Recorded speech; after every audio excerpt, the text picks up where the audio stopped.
The night my grandmother died, the house smelled of burning oil and wet earth. No one cried immediately. We stood frozen, listening to the ceiling fan creak like it was counting our sins. That was the first time I understood that regret doesn't scream, it waits. It sits quietly in corners, growing teeth. My name is Ariba, and this is not my confession. This is the story of how two women loved a man who never deserved either of them. My grandmother, Bibi Zora, raised me after my parents died in a bus accident when I was 8. She was not gentle in the way movies portray grandmothers. Her love was sharp, disciplined, and sacrificial. She woke before dawn to stitch clothes for neighbors, her fingers cracked and bleeding, so I could go to school with clean shoes and lunch wrapped in newspaper. She never complained. Not once. And yet, when she asked me to sit with her during her evening prayers, I was always too busy. When she warned me about trusting people blindly, I rolled my eyes. When she told me that love without respect is a slow death, I laughed. I left her behind the day I married Hamza. Hamza came into my life like a promise wrapped in charm. He was ambitious, soft-spoken, and knew exactly when to smile. My grandmother didn't like him. She never said it directly, but she would go silent when his name came up, her fingers tightening around her tasbih. "He doesn't look at you," she once said. "He looks past you." I ignored her. Marriage didn't hit me all at once. It arrived slowly like fog. First, Hamza encouraged me to work. I landed a modest job at a private firm. Long hours, low pay, but it gave me independence. Then came the comments. "Why do you come home so late? Why do you talk like them now? Do you really need this job?" Soon encouragement turned into permission. And permission turned into control. When I got my first promotion, Hamza didn't celebrate. He asked how much extra money I'd be contributing to the house. When I came home exhausted, he complained about dinner. When I cried, he stared at his phone. The day my grandmother fell sick, I was preparing a presentation. She called me twice. I silenced my phone. That night, the hospital called instead. Bibi Zora lay on a white bed, looking smaller than I remembered. Her breath rattled. When she saw me, her eyes softened. Not accusing, not angry. Just tired. "I prayed you would come," she whispered. I held her hand and promised I would stay. I didn't. Hamza called and said guests were coming. I left the hospital after an hour, telling myself I'd return in the morning. She died before sunrise. At the funeral, Hamza stood beside me like a stranger pretending to be family. I watched the soil cover the woman who had built my life from nothing, and I felt nothing. Shock is cruel that way. It steals grief and leaves emptiness. That night, as I lay beside my husband, I stared at the ceiling and wondered why my chest hurt so much. 3 months later, Hamza asked me to quit my job. "We don't need your money anymore," he said casually. "My business is growing." I obeyed. What I didn't know was that while I was sacrificing my independence, Hamza was building a second life, one that didn't include me. The first message appeared accidentally on his phone while he was in the shower. "Miss you today." A woman's name I didn't recognize. My hands shook, but I told myself not to overthink. That's what women like me do. We doubt our instincts to preserve our marriages. But something inside me, something that sounded like my grandmother's voice, whispered, "Pay attention." That night I didn't sleep. And for the first time since my grandmother's death, regret didn't sit quietly anymore. It knocked. Hard. Betrayal rarely arrives with drama. Sometimes it comes disguised as routine.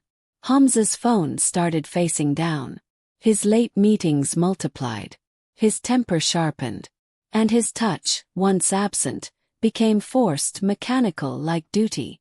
I started keeping mental notes. Patterns. Lies that didn't align. One afternoon I followed him. I told myself it was only to ease my mind. I borrowed my cousin's car, kept my distance, watched him park outside a cafe I'd never been to. Through the glass I saw her. She was younger, confident, laughing in a way I hadn't laughed in years. Hamza reached for her hand. My chest collapsed. I didn't confront him. Not that day. I went home and screamed into a pillow like a coward, mourning a marriage that had already ended without my consent. That night, I opened my grandmother's old trunk, the one I'd ignored since her death. Inside were journals, pages filled with cramped handwriting, stories, warnings, strength. One line burned into me. A woman who survives silence must learn to speak, or she will disappear. I cried until dawn. The next morning I applied for a job. It was humiliating at first.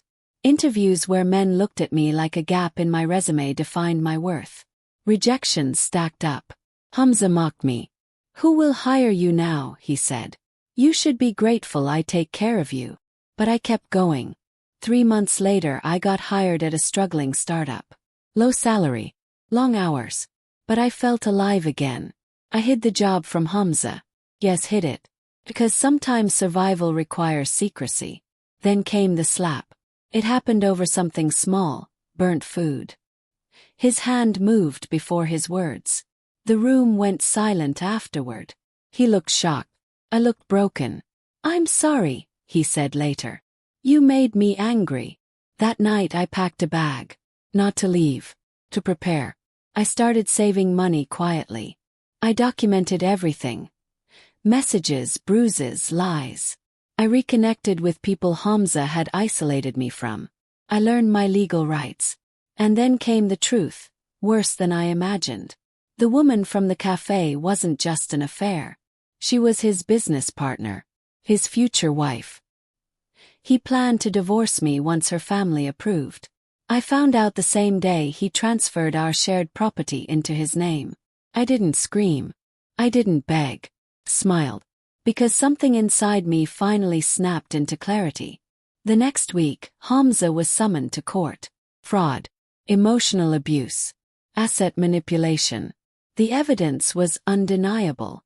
As he stood there, pale and shaking, he looked at me like he was seeing a stranger. But the victory tasted bitter. Because empowerment doesn't erase grief. That night, I visited my grandmother's grave for the first time alone. I knelt in the dirt and whispered, "I'm sorry I learned too late." The wind moved softly through the trees.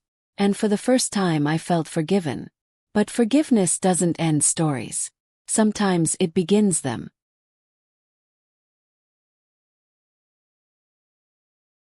And terrifying.